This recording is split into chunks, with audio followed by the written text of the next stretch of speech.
I was like, well, what am I going to do with this? I don't want to waste it. I don't want to have this inheritance from my grandfather go down the drain when he had worked so hard for it. And I was petrified because I had not been prepared. And unfortunately, I put all my eggs in one basket. You're listening to Financial Grown Up with me, certified financial planner Bobbi Rebell, author of How to Be a Financial Grown Up. And you know what? Being a grown up is really hard, especially when it comes to money. But it's okay. We're going to get there together. I'm going to bring you one money story from a financial grown up, one lesson, and then my take on how you can make it your own. We got this. Hey friends, welcome to another episode of Financial Grown Up.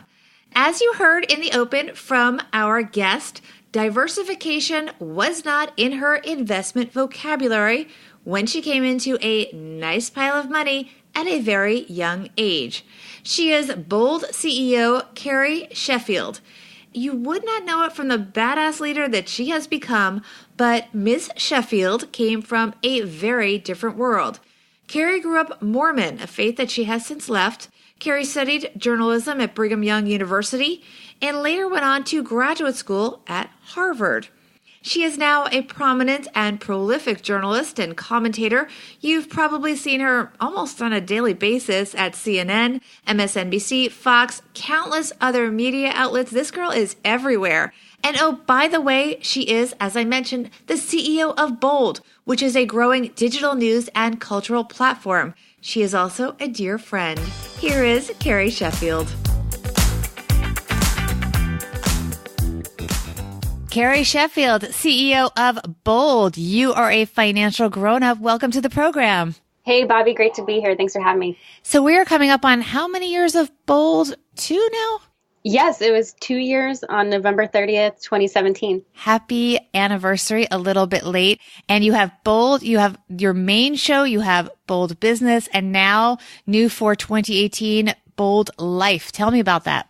Absolutely. Thank you. So Bold Life is our third show, our third main vertical. So our Bold Politics is our keynote show, marquee show that I co-host with Clay Aiken from American Idol, left-right political dialogue. Bold Business is a show about entrepreneurship, innovation, and this third vertical will be Bold Life. Our host is Miss Kirsten Haglund, a former Miss USA, who battled an eating disorder before she won her crown and spent her platform bringing awareness to eating disorders. So the broad themes of Bold Life will be around living your boldest life possible. So themes around personal development, themes around bold women, how to empower women. We'll have a segment called Bold Soul, looking at social entrepreneurs who are overcoming amazing obstacles and changing the world. And where can people find this? Is it just sign up for your Facebook page and you get notifications? Because they're very interactive shows. Absolutely. We love to have people engaging with us on social media in real time with the show. We've got A-listers who are coming on as guests, and you can watch it on facebook.com/boldtv. You can also go to our website, bold.global, bold.global. And we've got show clips there, notifications. Follow us on Twitter, Bold Global Media, and join the discussion. Awesome. All right. Now I do want to talk about your money story that you brought. This is very dramatic. We all think, wow, wouldn't it be great if we just came into a pile of money and all of our problems would be solved, but not so much. Tell me what happened. Sure. Well, as they say, mo money, mo problems. And that happened with me when I was in my early 20s. So I had spent my early childhood in poverty. My parents, my dad, he is mentally ill. And so he just had a hard time holding down a stable job. And so we spent a lot of time in trailer parks and in mobile homes. My brother was born in a tent. So it was just a really unstable childhood. And I really wasn't taught much about money at all. Then when I was in my early 20s, I had some inheritance that I got from my grandfather that, was given to me because I had been an adult and the property that my grandfather had invested in had been sold at that point in my early 20s. And so it came to me directly.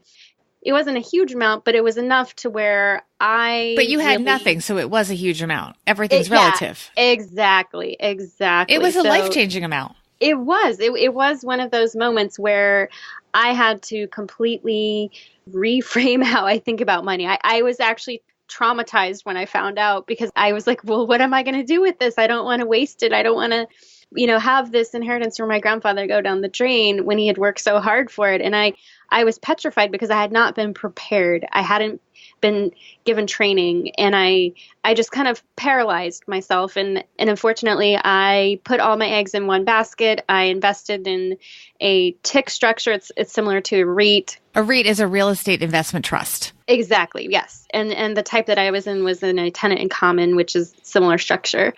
It ended up cratering with the financial crisis. It was multifamily real estate, and it ended up just being this debacle where the management said they needed a capital call if we didn't want to lose our investment, but the loans were underwater. So the capital call, just to explain, would be you would have to put in more money effectively, which you did not have. Exactly. I was going to have to take out student loans. I was going to have to max out credit cards because I was in graduate school at the time. And so oh my goodness, it was so traumatizing. And I thought I might have to drop out of school to feed the beast. And it just...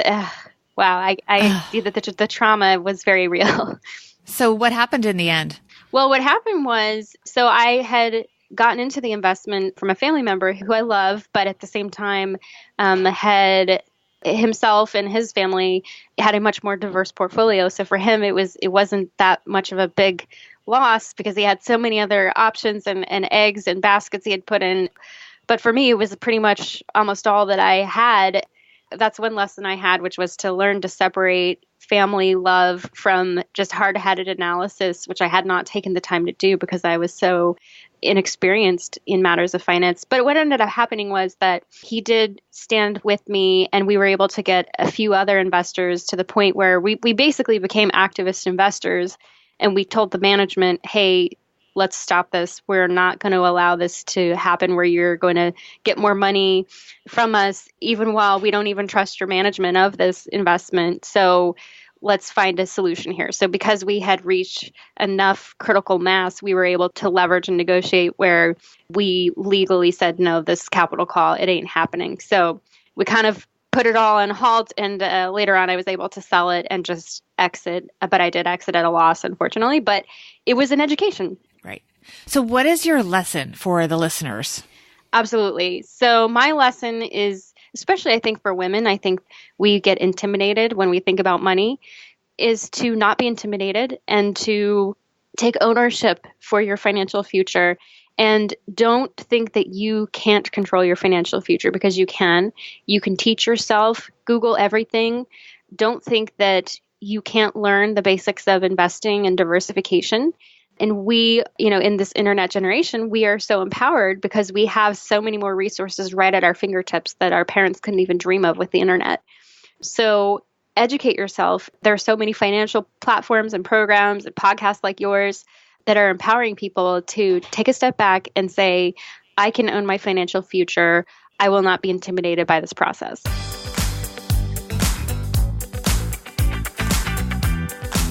So Carrie, while I have you here, can you give us a money tip, something that you and your family, your friends, something that you guys do that our listeners can implement immediately? Yes.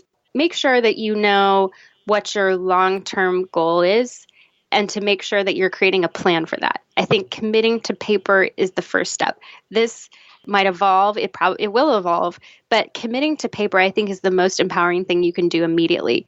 So writing down your financial goals, writing down exactly where you see yourself in next year, 5 years, 10 years, committing that to paper and creating a plan is the first step to empowerment. And do you tell people it, or do you just write it on your paper yourself and put it kind of in a drawer for you to reference? Well, I do have friends who I talk with, in terms of thinking about financial advice. I've talked with several financial planners. At this point, because I am an entrepreneur, so much of what's happening financially for me is related to the business. So I think I'm in kind of an interesting netherworld versus if I was in a more typical 9-to-5 role. So it's very much evolving. But I would say for me, it's been very empowering to put everything down on paper, get your Excel spreadsheets, and just envision where you want to go. Awesome. Thank you, Carrie. This has been great. Thank you, Bobby. Thank you for what you're doing. And I love that you're educating the next generation. Here is my take on Carrie's story. Financial grown-up tip number 1, diversification is always a good thing. The mistake that Carrie made, as she said it, was that she put all of her eggs in one basket. She got a pile of money and she put it all into one thing. And no matter how good that thing is, that can be really risky. So when things did not go well for Carrie, she was toast. Note, her relatives, by the way, who recommended that investment had other investments, so they were diversified. And of course, it wasn't as traumatic for them. Financial grown-up tip number 2, consider dollar cost averaging. Carrie got a pile of money. She basically won the lottery. And then she invested it all at once. But sometimes it is okay to be patient. Divide your money into parts and invest it over time. For example, Carrie could have divided it into 12 parts and invested one part every month for a year. That way, if the investment value went down, you could buy some at a lower price and your average cost basis would in turn reflect the changes and be lower. Financial grown-up tip number 3, be aware and be wary of investments that aren't very liquid, meaning they will be hard to get out of. And also, of course, be wary of investments where you may have to pay up just to stay in. In Carrie's case, the investment was losing money, and to avoid it going under and losing all of their money, the investors were being asked to put more money in. That is not a good position to be in. But I do want to say, in Carrie's favor, she was proactive in knowing that she should invest the money rather than just sticking it under a mattress, or even worse, spending it. And it did have a somewhat happy ending in that Carrie did not lose all of her money. And of course, she is flourishing today as the CEO of Bold. That wraps up this episode of Financial Grown Up. Thank you for listening. We are loving all the amazing feedback. Please subscribe, share, rate, and review. That is how a little podcast like this can get noticed and we can stay in business. It matters and is truly appreciated.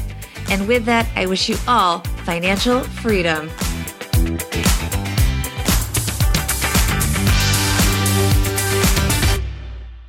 Financial Grown Up with Bobby Rebell is a BRK Media production.